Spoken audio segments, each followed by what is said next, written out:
All right, good evening, everybody, and thanks for joining us tonight on another edition of Unplugged. And tonight, as you can see, Rodney and Eric are not able to join me, but I was able to get Dexter, also known as High Tech Lab, to join me tonight. Hey guys. Looking at the chat right now, I want to say good evening to Color Maker, Richard, Retro Z Machine, Joe, Roy. Boy, some of these I still can't pronounce. Una Jabinks X 2000. Jim, Eric P, and Doug. Good evening, everybody. I know we'll get more joining as we go along, but let's get started. So last time we had Dexter on, we had some fun. We had a couple of giveaways. There are no giveaways tonight, folks. I'm sorry, I'm but sorry. we're here to just chat with Dexter. If you guys have any technical questions whatsoever, let's see if we can stump Dexter tonight on some of these. Uh, Oh, don't do that. That'd be no fun. But in lieu of giving away product, we'll give away plenty of knowledge. I think we've got some really fun topics to talk about, a little bit technical yeah. and that kind of thing. So I'm sure we'll make up for that. So last time that Dexter was on, I don't remember actually asking him about his own off grid journey. So I kind of wanted to start with that tonight because I know that you've got quite a few stories that you could tell about your own journey. Oh goodness. I mean, yeah, that's truly how it all started. So I was actually it was my senior year of high school.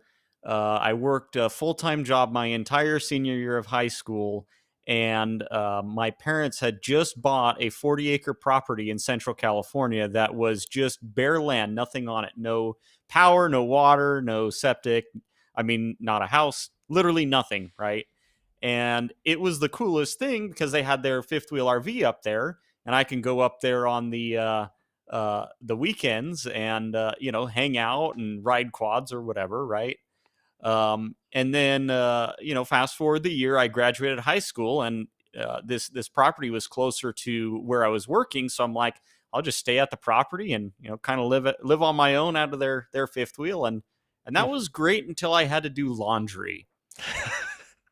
So, for a while, I would drive back to the house I grew up in, do laundry, the things you imagine a teenager would do, right? But man, it was really kind of annoying. So, they had a old washer and dryer, and it was all electric dryer, electric washer. It heated its own water, ran on 240-volt power.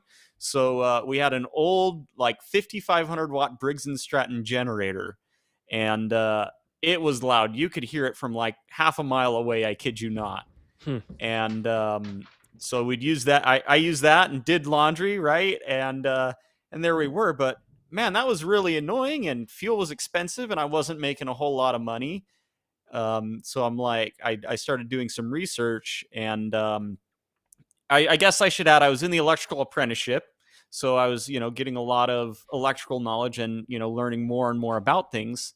So eventually I stumbled across adding batteries and an inverter. I'm like, okay, well, we can run the generator to charge the batteries and, have the inverter. And then, oh, look, we can also add solar panels. And then we don't even need to burn the fuel. And, that'll save us a lot of money, right?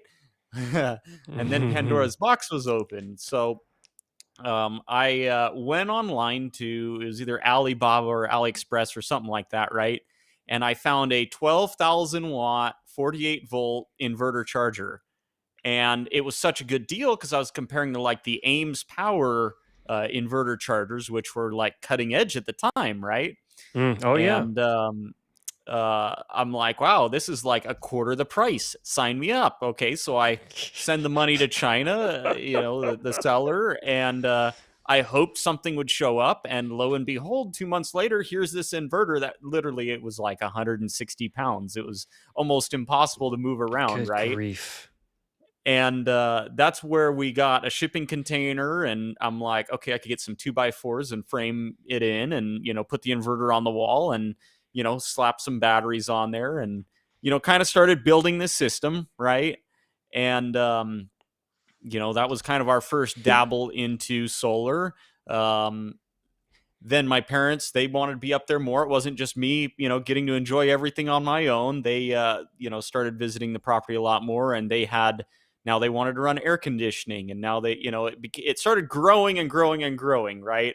And this trend continues on. I already see somebody in chat, right? How are the 12 charge verters at your parents' place? This should give some perspective that the growth never really ended, even to this day, right? So yeah, here's the video, right? Like literal pile of the old generation charge verters. So who was it that asked? I think Color Doug, Maker. it looks like. Oh, okay. So at the end of the day, they're still running. They're still going strong. I think I had to change one of them out, one or two.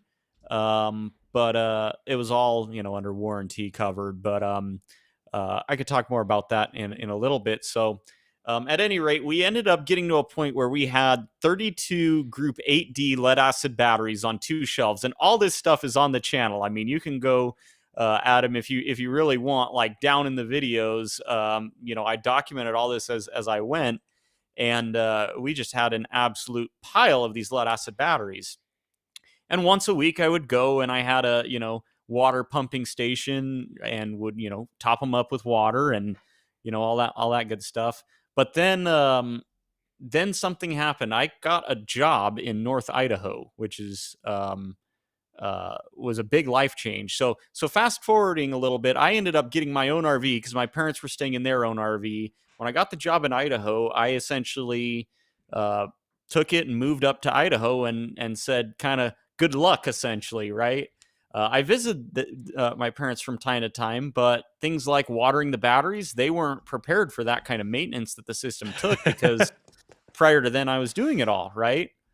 So I remember I was gone for about, it was like 2 or 3 months, right? And I get back, and I noticed one of the batteries on the top of the battery, like the plastic was cracked. And I'm like, why is Uh-oh. this cracked? I opened it up, and the cells were all bone dry. And I think that day we put somewhere around 20 gallons of water across all 32 batteries, and they were hurt really bad by that. And it was like, okay, first off, the batteries aren't supposed to consume that much water. 32 batteries, 6 cells each. You have 192 cells that all individually need checked. It was just way too much maintenance for them to ever be successful on. So I was like, okay, maybe I'll look into a forklift battery or something, more meant for the long, deep cycles that we were putting on them.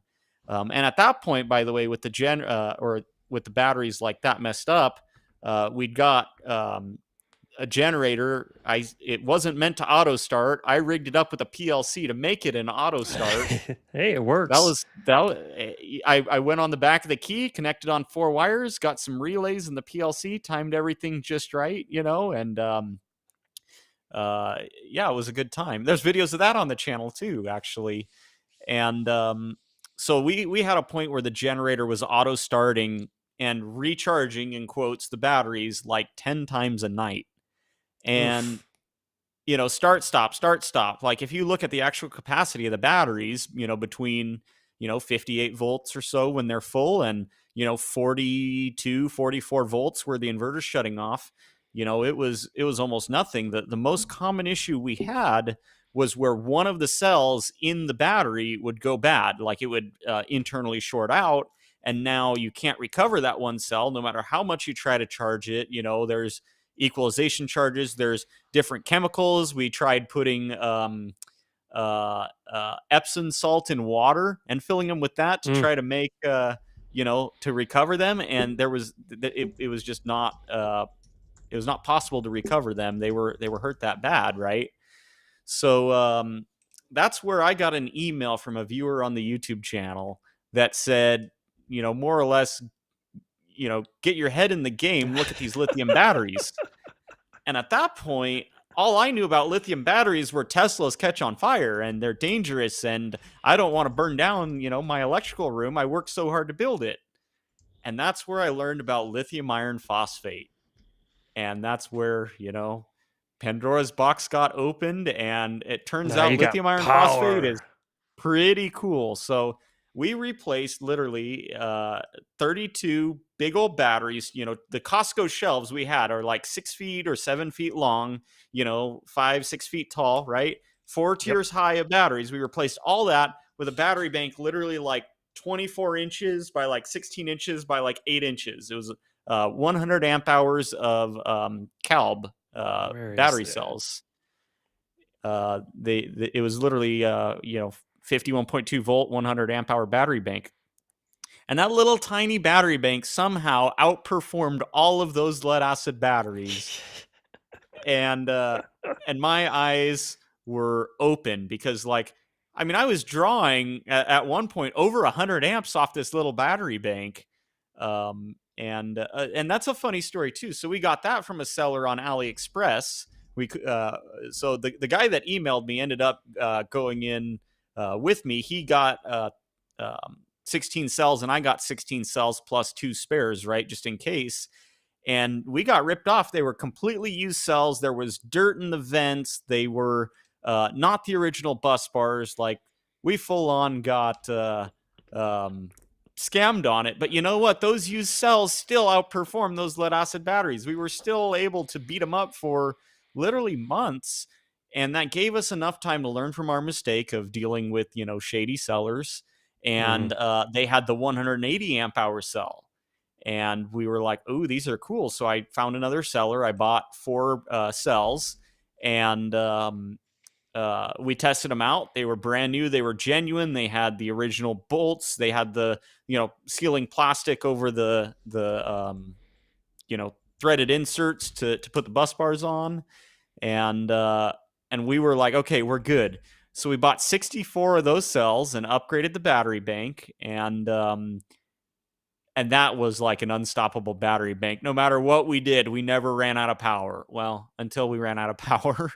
As it goes, being off grid, right? You learn Never you're have capable of enough. more, and then you start doing more, and then you do more, and then you do more. And that's when it kind of dawned on me that our biggest fault in the system was the idle consumption of that transformer based inverter. Mm. It was 180 watts 24/7, which really doesn't sound like much. But when you multiply it out 24/7 and figure out that, a quarter of your solar array is going to just keep the inverter on that's keeping the room warm, Yep. right? I mean, before we thought it was the batteries where a lot of the power was going. But to realize, how much we were actually depleting the batteries on the rainy days, it was terrible. And that's when I found Solarc. I got a Solarc 12K, and I thought I actually made the common mistake a lot of people make. They think a 12K is a 12,000 watt inverter. I said, okay, I'm replacing a 12,000 watt transformer based inverter with a 12,000 watt high frequency inverter. And yeah, that video right there, yep. And that's when I learned that it's only a 9,000 watt on a good day inverter, 4,500 watts per leg. That transformer based inverter would let you overload it to 300%, and it wouldn't care. But we had a little bit more of a constraint there, right? We limped by with that for quite some time. We eventually added a second one, and it was way more efficient. We're finally like back in line where we needed to be.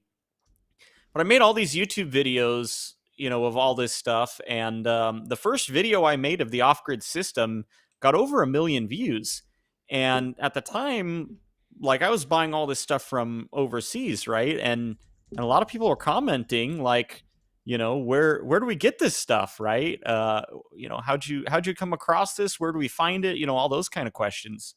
So since I had a good seller that was getting us good battery cells, I said, well, what if we start selling batteries, Hmm. right?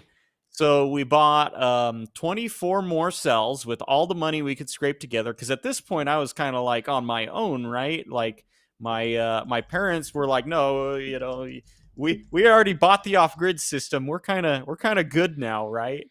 So scraped all the money together, got 24 cells, and so this was my partner Jarrett and I that I'm in business with. And we bought the 24 cells. 2 months later, they showed up. They were great. We sold them. We took everything we could from the proceeds and bought like this time 32 of them, and then the next time 48, or so on and so forth, right? And eventually was like, okay, well now we've got enough cells to kind of go around and keep some purchases going. What if we try to sell Solar inverters too? So we called up Solar. They're like, yeah, we saw your YouTube videos, right? And um, they were very new at that point. Not many people knew about them, so it was pretty awesome. And yeah, I mean, at that point, we set up a website and really started teaching people how all this stuff works. And then I learned about WordPress and WooCommerce and realized it's pretty easy to do this online retail thing, from a technical standpoint. And that's where things kind of took off from there.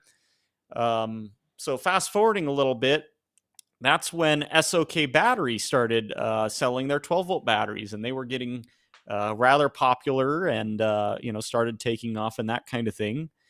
And yeah, we sold a ton of their 12-volt batteries. We were at this point operating out of shipping containers that I welded together and cut the wall out in between, and literally spent a week grinding the seam where the floor meets so that we didn't have a tripping hazard. Like, I can't stress enough, anybody that wants to build out of shipping containers, please don't.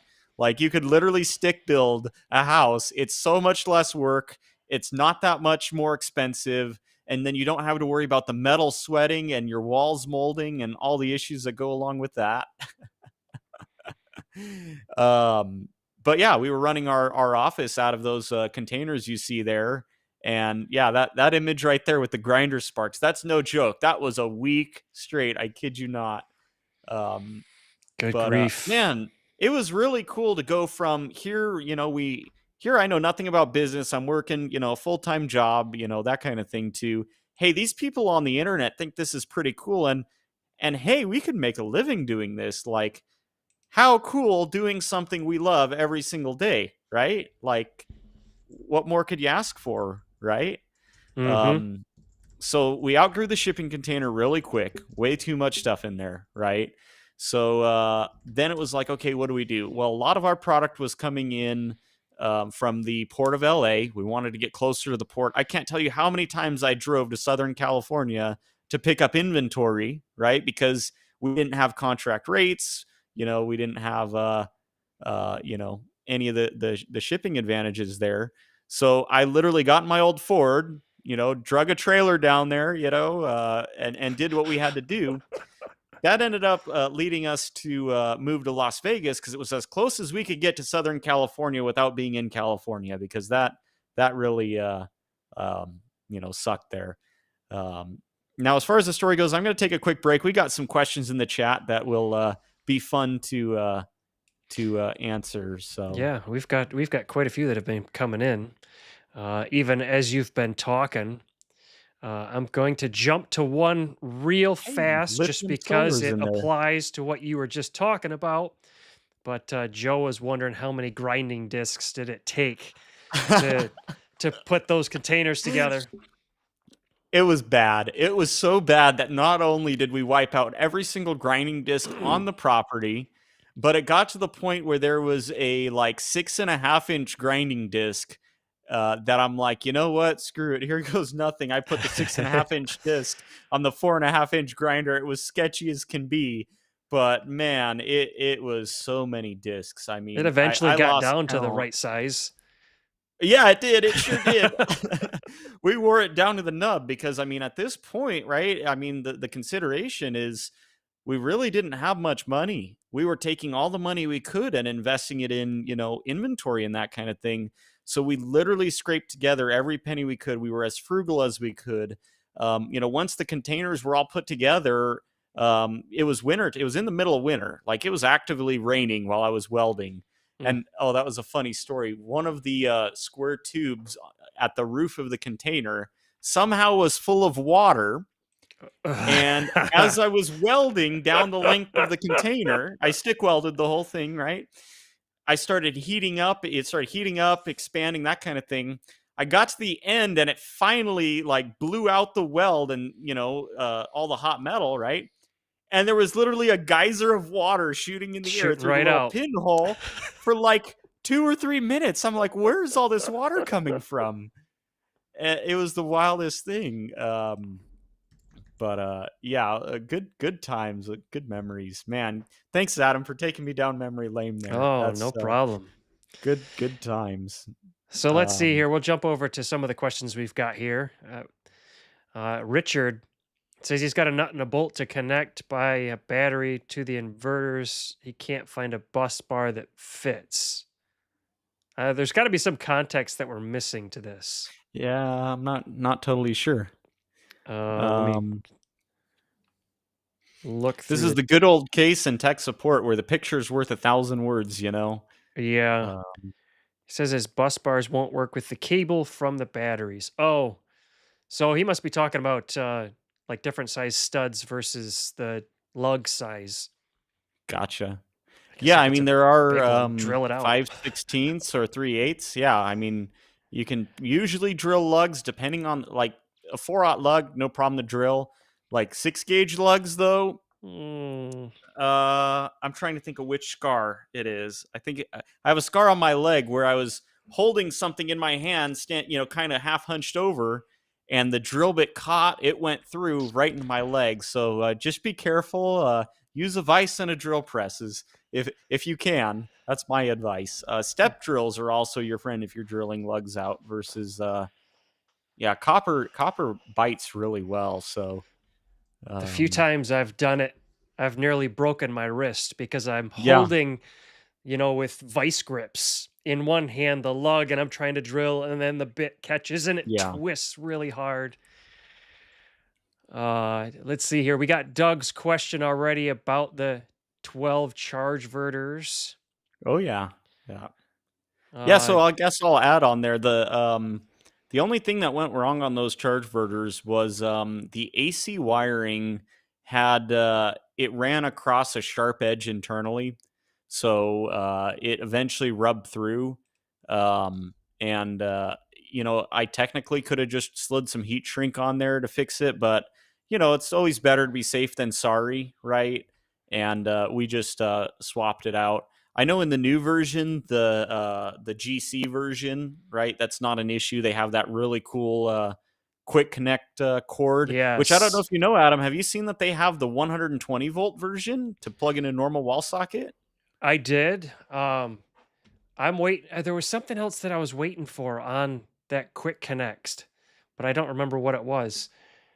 I need to convert my old yellow version and just put quick connects on it and make it easier to move around. Right. I've been begging EG4 for a good minute now to make a like a cable that has the mini Degson for the new charge Okay, verters to the ones that are on the Power Pro batteries, that'd because be nice. a lot of people have a hard time connecting the two. But the only problem with that is you kind of need a fuse to protect those wires, because if you have the battery that can provide Hmm. 200 amps and something happens on those wires in the middle, the breaker in the charge inverter is not necessarily going to protect you. So, that's the only concern there. I wish there was like an inline fuse that could go on the wires, but That'd need to be a uh, big fuse. they'll have to figure it out. Well, it only needs Yeah, to be 125 amps to carry what the charge inverter can handle. yeah, But that's true. wouldn't it be cool if there was a Degson fuse like we have the MC4 inline See, fuses, yes, right? that would be nice to where you could just swap it out in line. But that kind of goes into one of the problems with those connectors is the original connector is the Amphenol connector, and the Degsons are ever so slightly different. So, with MC4, you have the standard. So Stably is the original manufacturer of the MC4 connector. So anything that actually is truly MC4 means it's Stably brand, and it all should be, compatible. Hmm. With the Degson, there's not like an actual like official Standard. standard. It's kind Hmm. of the wild wild west. So even if some other company made that kind of adapter, unless they all agreed to make them to the same specs, you could have a fire hazard if it's not exactly right. So I was looking to see Um, if I had one of those cables within reach so that I could show folks if they didn't know what the Dexter connectors were. our website, we have really high quality pictures of them too. If you want to Let's grab one see of here. those, it should be pretty easy. Yeah. Jump over to current connected. And for those of you that might not know, Dexter is the CTO, correct, of Current Connected? Titles kind of suck. I do a little bit of L- everything. Yeah, technically I'm the go-to tech guy, but my partner Jarrett and I, we both own the company 50-50, so we both kind of do whatever it takes. So but yeah, I'm That's one of yeah. your I titles. We'll work say I that then. work I work at Current Connected, but Yeah, at the end of the day, I'll do whatever it there we takes, go. to That's that Degson style connector that he's talking about, the quick connect. Yep, they're waterproof. A lot of like the EG4 wall mount batteries have them. The charge verters have a small version of it just for that context there. So What I didn't know at first for those things was the orange can only go on the orange receiver and then the black can only go yes, on the black receiver, so you can't mix them up. I thought that was yeah, slick when I first saw that's that. really cool. Yep. The other thing too is they're really weird on like the cable size. So the parallel cables that come with the batteries say 2-aught on them.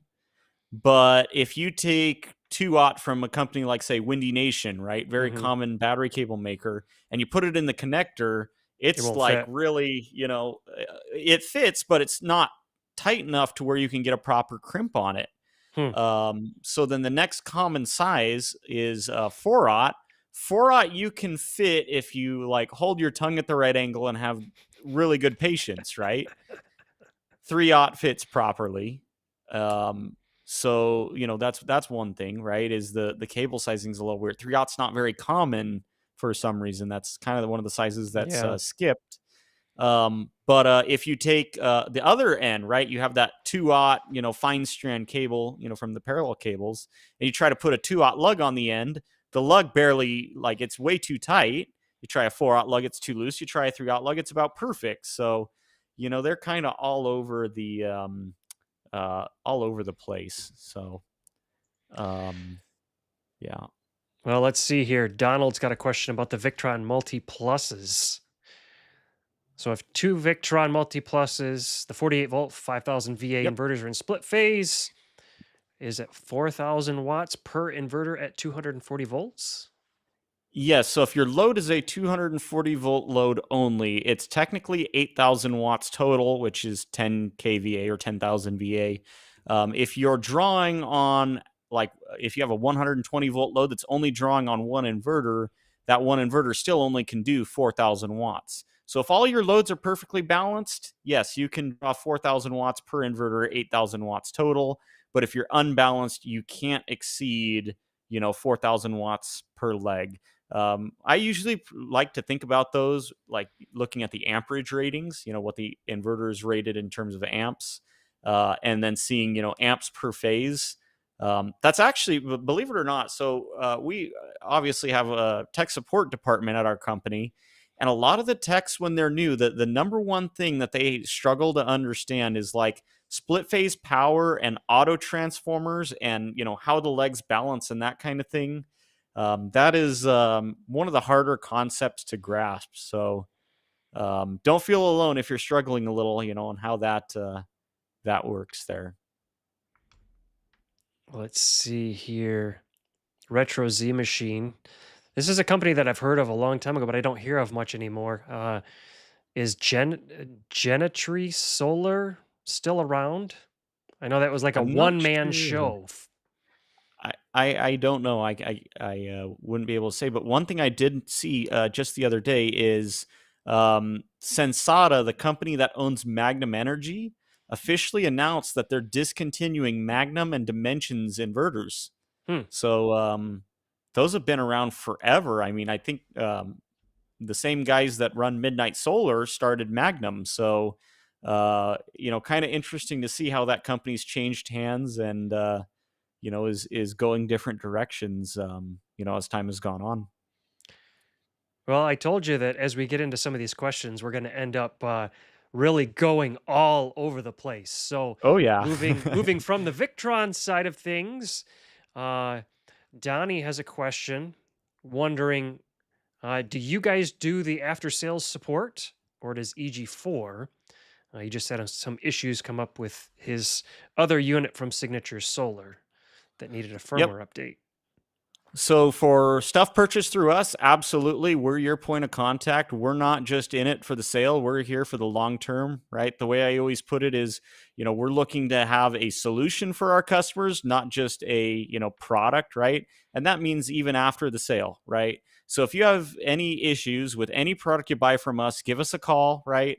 We'll troubleshoot it. If it needs to be escalated to EG4, we'll do that on your behalf and make sure it's taken care of in a timely manner.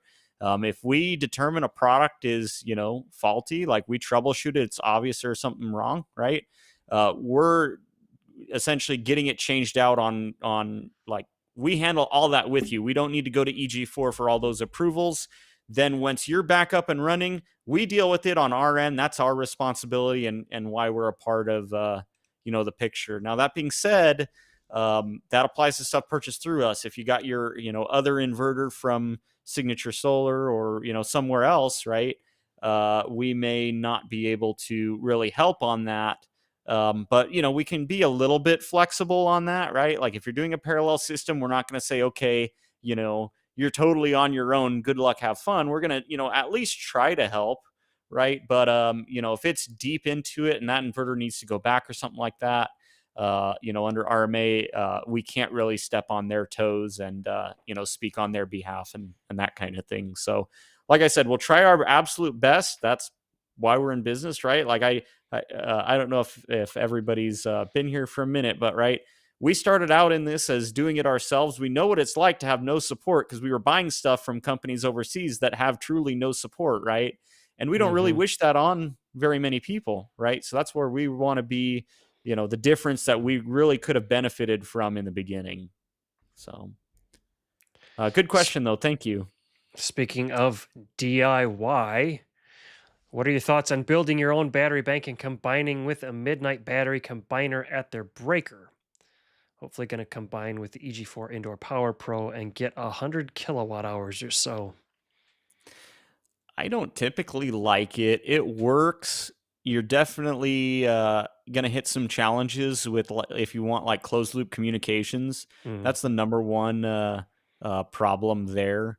But as long as they're all 51.2 volt, right, 16 cell batteries, shouldn't be the end of the world, but you definitely want to make sure things are sized appropriately for the amount of current you're trying to draw. Make sure your BMS is strong enough, that kind of thing, and it's always a good idea also to have a shunt to monitor the overall battery bank so that you're not going back and forth between them.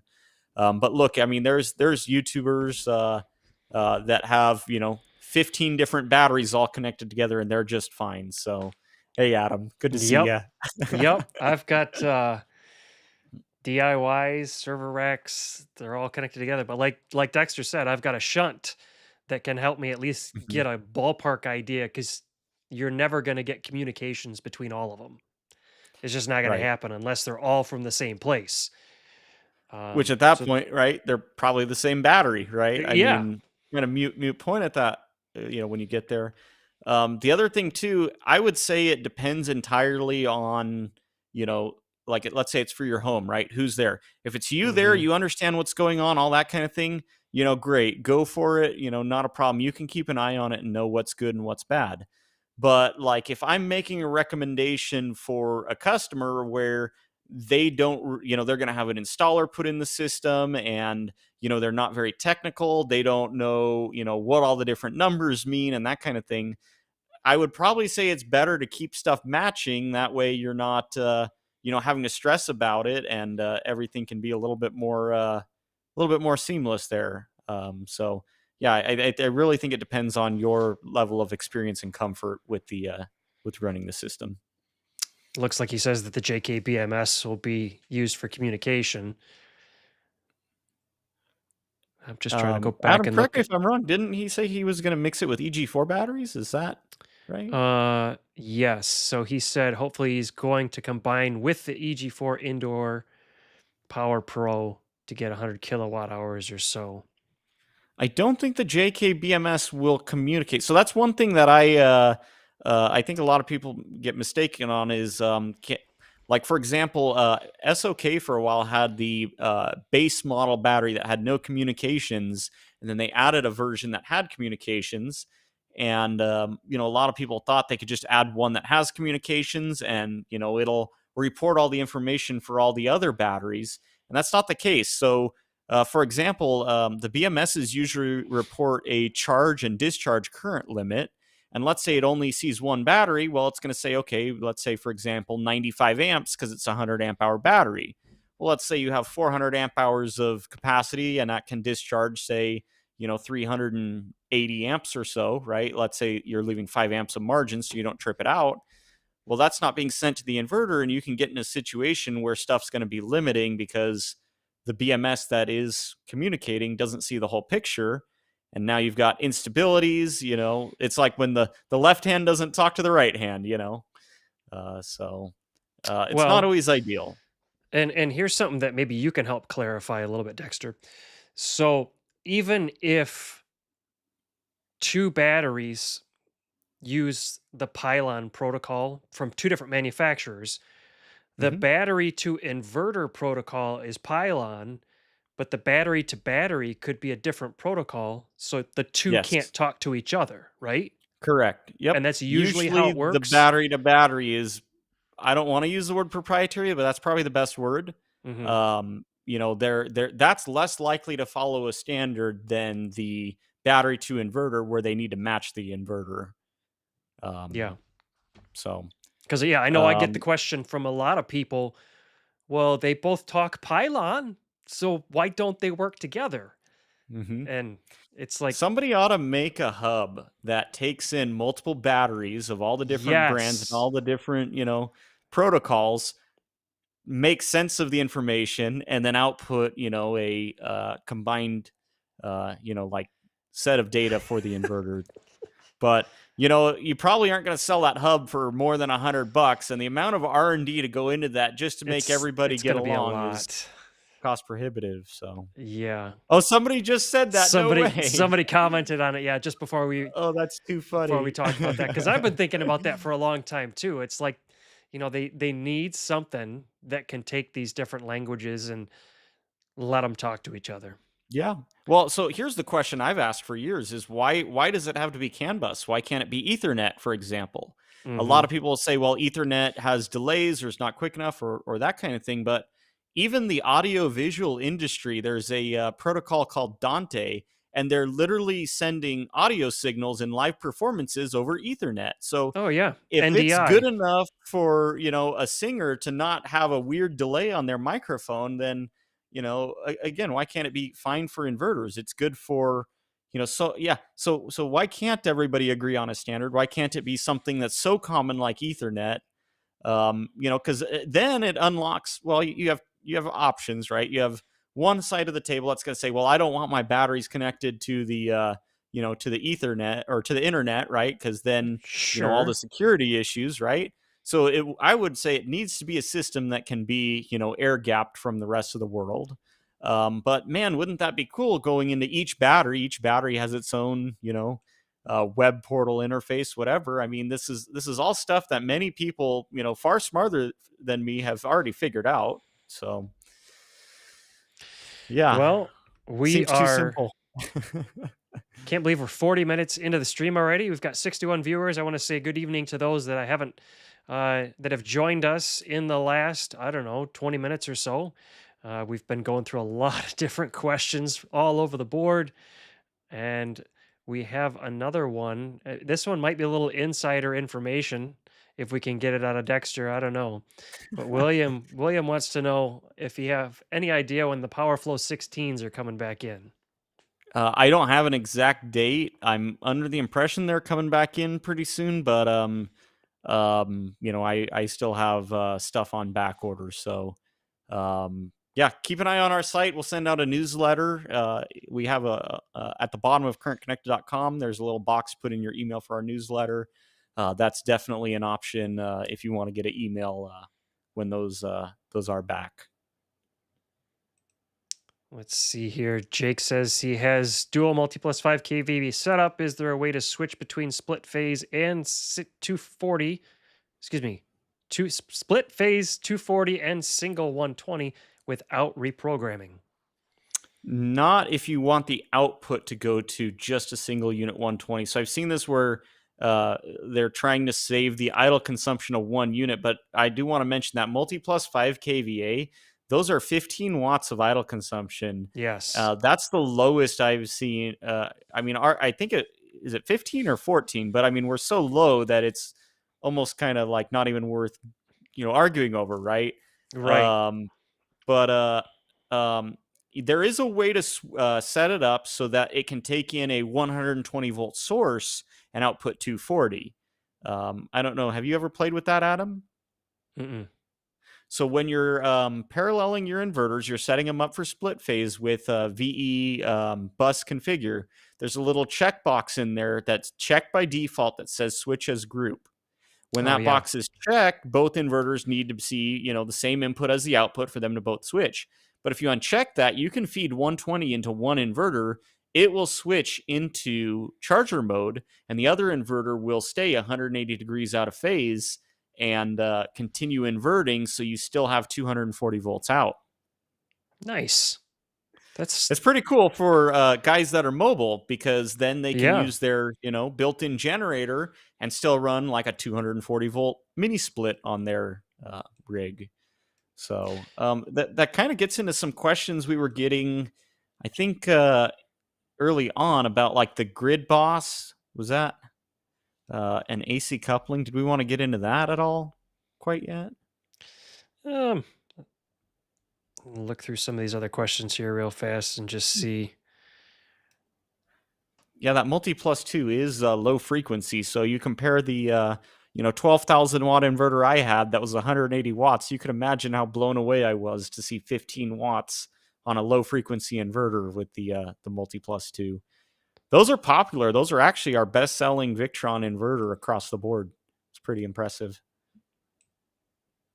Yeah, we can go ahead and talk a little bit about the grid boss and the AC coupling, and because I had some questions that I had poked Dexter on, and we thought that it might be a good idea to even share those on the stream with everybody because it can be kind of a confusing topic getting into some of the AC coupling aspects and stuff like that. So Yeah, absolutely. So I guess the best place to start is there's different types of inverters. There are the hybrid inverters that can work both off grid and on grid. There are grid tie inverters. They need to see essentially power coming in, AC power, to essentially match that and push power back into the grid, against the grid. Right as soon as that grid input comes in, as soon as that grid input goes away, they stop outputting power because they don't have anything to match to anymore, and that's how they get their anti-islanding and their safety shutdown when the power goes out. And then you have off-grid inverters that don't really have the ability to match their sine wave to a grid source, to an input source. That'll be like your EG4 6000 XP and those kind of inverters where they either can, so like the charging function is separate, right? They can either be a charger and take in the power, or they could be a grid forming inverter where they create 60 hertz output. One slight variation of that is there are off-grid inverters that can create that 60 hertz output power, but adjust the frequency so that microinverters can connect to them. And as they adjust that frequency, they can regulate the output of the microinverters. I think that the 6000 XP can do that. I know for sure, like the 18 kPV, it can change its output frequency to limit the output power of microinverters. But then we get into the grid boss situation, right? So the question is, can I hook a off-grid inverter like a 6000 XP, for example, to one of the smart load ports, either offset usage or you know, backfeed power, that kind of thing. And that's where you have an issue. You have whatever hybrid inverter is on, that's on the hybrid inverter ports creating a grid. But if you put the output of like the 6000 XP that is creating its own grid and they try to combine together, they're not going to mesh. They're going to essentially fight each other, and may the bigger inverter win. Um, so I hope I kind of answered that question. Maybe that was a little bit confusing of an answer. Yeah, so Uh, so my question was really, it was, we're told all the time you can't use the off-grid style inverters on the grid boss. And so I was racking my brain, and I've asked a few people this question, but could you, you know, take the output of the 6000 XP, switch a smart port to AC couple mode in the grid boss, and then just feed that in to the grid boss? I know you get into lots of with the current problems, compatibility, no, because conceptualizations, and the 6000 XP is not meant to AC couple. Like, it's not meant to backfeed power to a grid in a traditional sense. Now, that being said, if it was like an 18K PV, let's say you have 3 of them and you're, or even the FlexBoss 21, right? Let's say all your hybrid ports are maxed out and you want to add one more. Well, you can add an additional 18K PV and have it AC couple and, feed power back through. It would act just as if it was a, micro inverter or something like that, and that works. But your programming does get a little bit interesting as far as mm, when you want power to export back. If they all share a battery bank, you have a situation where maybe that inverter is drawing power off the batteries, sending it back through the smart load ports, and back through the hybrid inverters back into the battery. You don't want that. So you got to, there's a lot of consideration on the programming side, right? To be successful with that. Your other options, though, if you absolutely had to use a 6000 XP, you theoretically could use the 6000 XP as a generator. yep, yep. Where you're telling it that's a generator coming in. I just thought about that. I know you asked the question earlier, but I was, that just came to mind. And then your actual generator, you would probably feed either into the 6000 XP. I forget if you can have 2 generators on the grid I boss. just one. Just one, right? So then, So yeah, you it's like, daisy okay, chain. do you feed the 6000 XP into the grid port, right? But then you get the weird scenario of, okay, well, what if the hybrid inverters are trying to export power back to the grid? It also depends if you're off grid or on grid, right? If you actually want some of the functionality to export power to the grid, okay, well, then, that's different if you're off grid and just trying to increase system capacity. But I'd argue if you're off grid, then just parallel the inverters and you don't need a grid boss. So, Yeah. kind of comes down to what you're trying to accomplish. I think in my mind it was more playing around. Um, but I know that I've gotten questions on it before.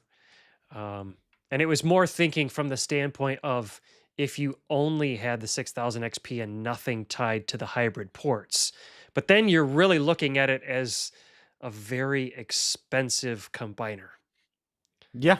that's I mean, not the really worth the advantage to the cost. grid boss is that you have the manual bypass. So if something goes wrong, right, you can, take it out of the equation. The true point of the grid boss is, I mean, correct me if I'm wrong, right? You're trying to save the cost of all those disconnects, Hmm. fuses, breakers, all that kind of stuff, prior to your first inverter. I mean, if you do the analysis, it's like $2,000 in switch gear for those big, on off on transfer switches, the manual bypass switches.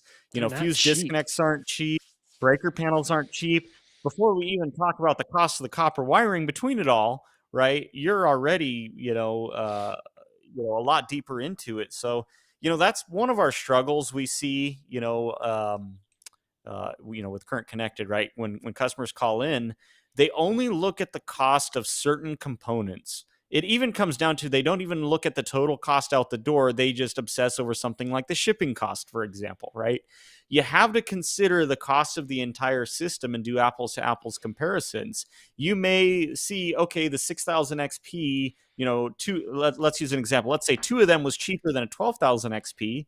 Okay, yeah, that may be cheaper for the inverters, but all the wiring to join them together, a breaker panel, the breakers, all that, right? With a 12,000 XP, you already have your main breaker, in it in theory. So, or go straight out to your, yeah, load center, right? Don't need an Hmm. intermediary combiner panel. So yeah, just that's one thing I would say if you guys out there are getting new getting into solar, right? Look at the total picture, everything out the door, um, and consider that. So Let's jump back to a few more questions while we've got a few minutes left. Um, John Montgomery says, why do battery manufacturers limit their systems to 40 volts to 16 4S 4P 12.8 100 LiFePO? Is that due to the 100 amp BMS? Um, um, it kind of are depends on the you? cells, right? I feel like there's two questions there. So I Yeah. don't know if the first question is limit 48-volt system to the banks of 16. Usually you get 16 48-volt batteries in a bank because that's how many dip switches there are on the batteries for communications. But I'm just trying to pick this apart. 4S 4P. Um, the only other time I've seen limits on how big a bank can be is if they're just trying to, it's usually communication, but B, it could be if they're trying to limit how many batteries are in parallel, because when you have batteries in parallel, that's where you can have stuff drifting, deviating. Let's say you have half of the batteries shut down and half of them on. That's a case where you could potentially, like, let's say you're draining them and you're, reaching the bottom. That's a case where you could potentially have, half the batteries shutting off, half of them still running. So, there's a handful of reasons manufacturers limit them. But yeah, if we could get a little bit more clarity on the question, that would make it a little bit easier to answer. It does make a little more sense, that first section, that first part, is limiting to 16. Yeah, because of the dip switch, the addressing. Yep. Which is Let's. actually kind of comical. We have dip switch addressing, kind of going back, we were talking about using Ethernet, right? I'm amazed in this day and age the batteries don't all auto negotiate. I mean, Oh, I I know the know. midnight batteries started doing that, but I don't know why that's not more common. I really think we need a little bit more innovation in the BMS category. I mean, even if you could even putting terminators on either end, it should still be able to figure itself out, communicating between every other connected battery. Hmm.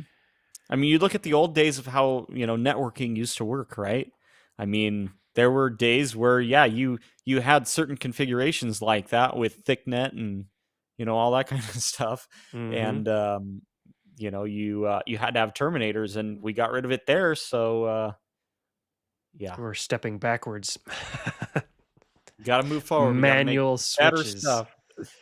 Oh man, Let's see here. Have you ever worked with the Solus X6?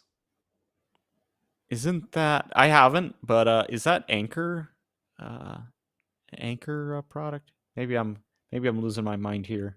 I don't know if the Anchor is the Anchor Solix. Oh, my mistake. My Um, mistake. but I'm not Have familiar not with worked the with it. Solus S. Boy, that's hard to say. Solus S6. Let's see. Bob's got a question. Uh, anyone with life power batteries have an issue with not charging above 51%? I haven't heard any reports of that on my end with my tech support team. The only thing that I could think I of with would. that is pull the battery out, put it on its own charger. Yeah, you're kind of on the same track as me. I would think, okay, A, is it communicating? What are the Hmm. charge parameters? Are they actually reaching 100%? That kind of thing, right? Give it a good full charge and go from there. Yeah, because what's the voltage when it stops if it won't go above Yep. 51%? It may actually be at 100%. I've seen Yeah. situations where guys are like, yeah, my battery won't charge above 51%, but they can run it for hours below zero. Yep. Yep. Because they have to meet certain parameters and sit at those for a set period of time, right? Or at least some of them do. Yeah. Yep. For them to reset. I see somebody Hmm. in there, by the way, that said EG4 can do 64 batteries in parallel. Yes, that's correct. Sorry, I didn't mention that. Yeah, the older ones only had the 4 dip switches, now they're up Yep, to, are they at 5 or six. 6? I think six. Yeah, I think so. Yep. Um, I have a EG4 3000. That's a nice stout little inverter. Light flickering issues. Is there a solution without upgrading to a better model? I haven't heard very many light flickering situations with those. Those have been pretty bulletproof and problem free. I can tell you that you can make almost any inverter have the lights flicker if you run a heat gun or a hair dryer on 50% capacity, because all they're doing is putting a diode in the circuit, so you're only using the top half of the sine waves, and that's how you get half the power. So, but if I were you, I would probably contact where you got it from and do some troubleshooting on it to see if you can figure it out. That's the nice part about EG4 is they stand behind their products and warranty. So One question I would have for this person is it constant flickering? Has it always done it? Or is it something that only recently started, meaning that something new got introduced into the environment? of course, Because yeah, like he is it mentioned, if you I went isolate through it to just the hours. lights? Hmm. Yep. Um, Richard's wondering, I don't know, did you guys stop this? Did you stop making cables? No, we still make cables. We've always made cables. That was in the shipping containers. I was hand crimping cables. Yeah, we definitely are making cables. We do have only standard sizes on our site. So I guess one thing I didn't really share in our journey is since day one, right? I've done all the web development, so I'm building a lot of cool features for the site. I do plan, this is probably going to be later this year, but to make a custom cable designer, so Nice. however long you need by the inch with whatever lugs you want, on some of the short cables, you need to twist the lugs at certain, like if you imagine a six Oh, inch cable, right? 90s. Yeah. You may need the lugs, at different planes, if that makes sense. So, uh, I really want to build a really cool tool for that, but we still, yeah, are crimping them in house. We've got all the stuff set up. If you need something custom, just reach out to our sales team and they can get something put in at whatever length you need. We just made some cables. I think a guy needed 56 feet because the inspector made his move his batteries outside of the house and he had to run across his basement and Oof. outside. Oh, it was brutal. But we made them. It was a parallel run, so we made them exactly the same length down to, like they were dead on exact. And yeah, the guys do really good at those. Um, yeah, All good right, we've question. got two more to get to before we close out and wrap up tonight. I know we're probably going to end up getting more just now that I said we have two more, but we'll finish up with these last two. Uh, what failure modes does current connected see with the inverters y'all sell? Ooh, that's a good one. It really depends. I mean, um, the number one failure mode, if we can call it that, is installer error. I mean, I'll just I hate to be so blunt about it, but right, most of the issues we see, we are able to fix in the field. Either identify how they happened and get the inverters fixed. That way they don't happen again. But um, yeah, I can't really pinpoint a specific failure mode. I got to be honest, EG4 has come a long way, and their products have been incredibly robust. So, but good question, John. Thank you. And then the last one from Donnie. Are you running the midnight all in one at your place? If so, No, how do you like it? He's been considering it for his next build. I'm not running it at my place because I simply haven't had the time yet to install it. Um, but ooh, this is a fun one to answer. Let's just say there's some maybe cool stuff coming, possibly. I don't know. I know nothing. Ooh. And I'm kind of being patient for that to put on my house just because, well, Maybe not because it's the best inverter to buy, but maybe because I want to have a little bit more fun and live a little bold. But that will have to be for a future live stream. But Yeah. great question. I don't know, Adam. Are you still running the midnights at your home? Yeah, they're still running behind me. I mean, you'll never hear them when I'm on the live stream, even though they're like 2 feet behind me. They're I was just about to super ask, is that quiet. just a picture on a green screen? Oh yeah, no, that's Sounds great. still running them. All right, I In believe you now. in fact, I got to. I don't think you can actually see it if I open this side up. Um, and then I get to use this fancy little. Nope, wrong way. Oh, it's all blurred. Dumb camera. And then can I zoom in? Not close enough. But Are you showing the smart loads? I was actually able to use some of these extra breakers that they build into this inverter. My wife built a cake baking room down here in the basement, and we didn't have any space in our breaker panel. And Oh, okay. so I just ran the circuits right over to here because I've got, Mhm. what is it? I got 8 extra 4? breakers Oh, yeah, yeah, yeah, plus between the the 2 smart loads. inverters. So Yeah, that was yeah, yeah, yeah. slick. Awesome. Yep. I really wanted to install some more of those on the outdoor cabinet, battery cabinets we had. That way it was really easy to put outlets right below it, but haven't had the chance quite yet. So, Yeah.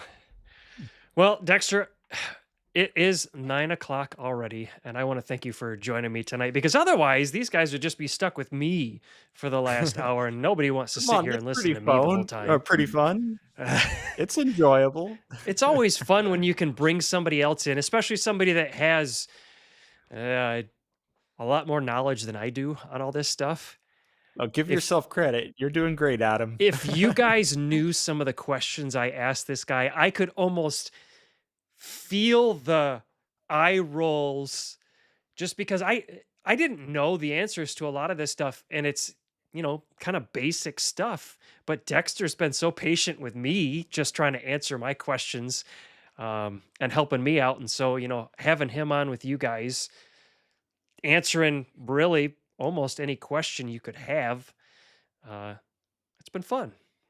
It's actually really fun, interacting with people. I don't love answering questions over emails and text sometimes because it's like I want to give so much more of an answer that I have the Mhm. capacity to type out and that kind of thing. So it's always fun, talking on the phone and getting on these live streams and this kind of thing. So thank you, Adam, for having me. It's been a lot of fun and yeah, a lot of good questions. I really enjoy it and good to see some familiar faces in here. Yeah, it's always fun to see the same folks, and even new folks coming in each week, uh, wanting to be a part, share the knowledge that they have. Um, it's been fun. So I'm gonna drop into the chat Dexter's channel again. If you're not familiar, his handle on Hey, you YouTube got is High Tech Lab. you put Oh, Gavin Stone in how did there. I get Gavin's on there? What in the world? Oh, Gavin. Lucky Gavin. I don't And, know. if you I don't guys even. haven't, seen our, website, it's, I www.currentconnected.com. There you got go. that You got one. that part. How? Yeah, I don't know. Let's try this one. There you There we go. go. Awesome. So Well, there's thank you again, Dexter's Adam. handle. Yeah, thanks a lot.